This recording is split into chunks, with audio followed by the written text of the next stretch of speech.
Friends, आपका बहुत बहुत स्वागत करती हूँ आपके अपने channel legal help in Hindi में।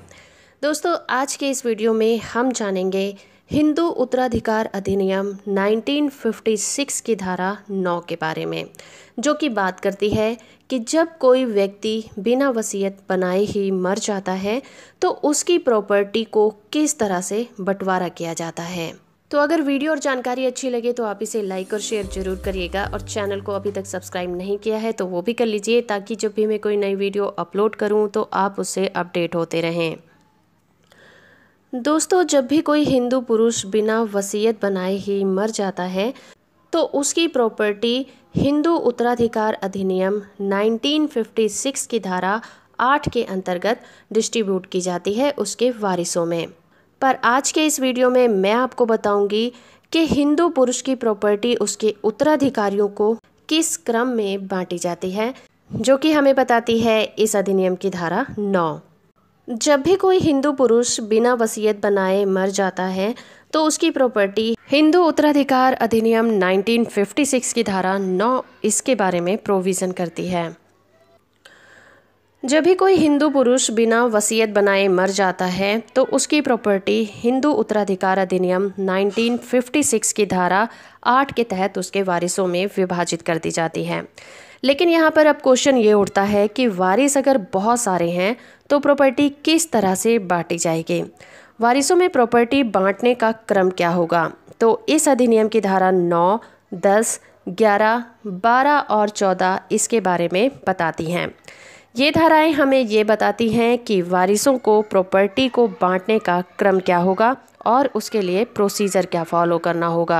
हिंदू पुरुष की प्रॉपर्टी के वारिसों की बात करें तो हिंदू उत्तराधिकार अधिनियम 1956 की धारा 8 के अनुसार हिंदू पुरुष की प्रॉपर्टी उसके वारिसों को 4 भागों में बांटा गया है।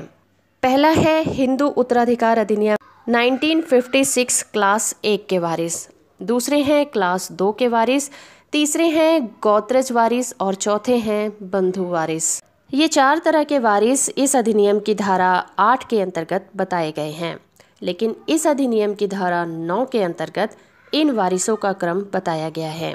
तो चलिए समझते हैं क्लास 1 के वारिसों के क्रम के बारे में।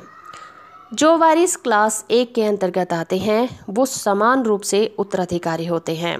तो ऐसे में अगर क्लास 1 के वारिस मौजूद हैं यानी कि जीवित हैं तो उस व्यक्ति की प्रॉपर्टी उन्हीं में बराबर बांट दी जाती है, और क्लास 2 के वारिस, गोत्रज वारिस और बंधु वारिस को उसकी प्रॉपर्टी से कुछ भी नहीं दिया जाता। फॉर एग्जाम्पल, अगर कोई व्यक्ति बिना वसीयत बनाए ही मर जाता है और उसका एक बेटा जीवित है, उसकी कोई विधवा भी नहीं है, यानी कि उस लड़के की माँ भी जिंदा नहीं है, उसकी कोई बहन भी नहीं है, तो ऐसी कंडीशन में उस व्यक्ति की सारी प्रॉपर्टी की मालिकियत उसके बेटे को दे दी जाती है, क्योंकि वो क्लास 1 का वारिस है। इसका एक एग्जाम्पल देखते हैं कि अगर कोई व्यक्ति बिना वसीयत बनाए मरता है और उस व्यक्ति के पिता, भाई और बेटी जिंदा हैं, तो ऐसी कंडीशन में उस व्यक्ति की सारी प्रॉपर्टी की वारिस उसकी बेटी होगी, क्योंकि वो क्लास 1 की वारिस है और उसके पिता और भाई क्लास 2 के वारिस होंगे। हिंदू उत्तराधिकार अधिनियम 1956 के अंतर्गत महिला और पुरुष वारिसों में कोई भी भेदभाव नहीं किया गया है। अब बात करते हैं क्लास 2 के वारिसों के बारे में। जिस तरह से क्लास 1 के वारिसों के बीच उत्तराधिकार के क्रम में समानता होती है, लेकिन यहाँ पर क्लास 2 के वारिसों में कोई समानता नहीं होती। इस अधिनियम की क्लास 2 में जो वारिस रखे गए हैं उनमें एंट्रियाँ दी गई हैं, और ये एंट्रियाँ कुल 9 एंट्रियाँ हैं। नंबर 1 पर आती है केवल उस व्यक्ति के पिता की एंट्री, और नंबर 2 पर है उस व्यक्ति के बेटे की बेटी का बेटा और बेटी की बेटी का बेटा और भाई या फिर बहन। तीसरी एंट्री में 4 तरह के वारिस हैं, जिसमें आते हैं बेटी के बेटे का बेटा, बेटी के बेटे की बेटी, बेटी की बेटी का बेटा और बेटी की बेटी की बेटी। अब जानते हैं एंट्री 4 के बारे में। उसमें भी 4 तरह के वारिस रखे गए हैं, जिसमें आते हैं भाई का बेटा, बहन का बेटा, भाई की बेटी और बहन की बेटी। 5वीं एंट्री में उस व्यक्ति के माता पिता आते हैं। इसी तरह से 6ठी एंट्री में उसके पिता की विधवा और भाई की विधवा आते हैं। 7वीं एंट्री में पिता का भाई और पिता की बहन आते हैं और 8वीं एंट्री में माँ के पिता और माँ की माता आती हैं। इसके अलावा आखिर में 9वीं एंट्री है जहाँ पर उसकी माँ के भाई और माँ की बहन आते हैं। इसे इस तरह से समझ सकते हैं कि अगर किसी व्यक्ति के क्लास 1 के वारिस नहीं हैं तो पहले उसकी प्रॉपर्टी क्लास 2 के एंट्री 1 के पास जाती है और वहाँ पर अगर क्लास 2 के एंट्री 1 का भी कोई वारिस ना हो तो उसकी प्रॉपर्टी क्लास 2 के एंट्री 2 के पास चली जाएगी।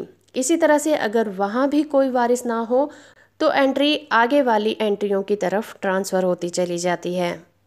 इसके अलावा ये भी होता है कि अगर कोई व्यक्ति शादी नहीं करता और कोई बच्चा भी गोद नहीं लेता तो उसके माता पिता भी मर जाते हैं, तो इसका मतलब उस व्यक्ति के क्लास 1 का कोई भी वारिस नहीं है, तो ऑटोमेटिक ही उसकी प्रॉपर्टी क्लास 2 के वारिसों के पास ट्रांसफ़र होनी शुरू हो जाती है।